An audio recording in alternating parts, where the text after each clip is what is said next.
YouTube just made collaborations way easier with their new collab feature, and here's how you can use it. When you're uploading a video or even after it's live, you'll now see a collab option beside the tags or visibility settings. Tap it, and you can invite another creator directly by channel name or link.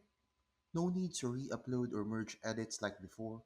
Once they accept, both your names show up on the video, and it appears on both channels' feeds, boosting reach for everyone involved. You can even customize how the credit appears or control who can edit captions and comments. It works for shorts, regular videos, and even live streams. So whether you're doing a podcast, reaction, or fashion haul with a friend, YouTube's Collab tool basically turns one upload into a shared post that helps both creators grow faster. Simple, smart, and built for creators who actually collaborate. Thanks for watching.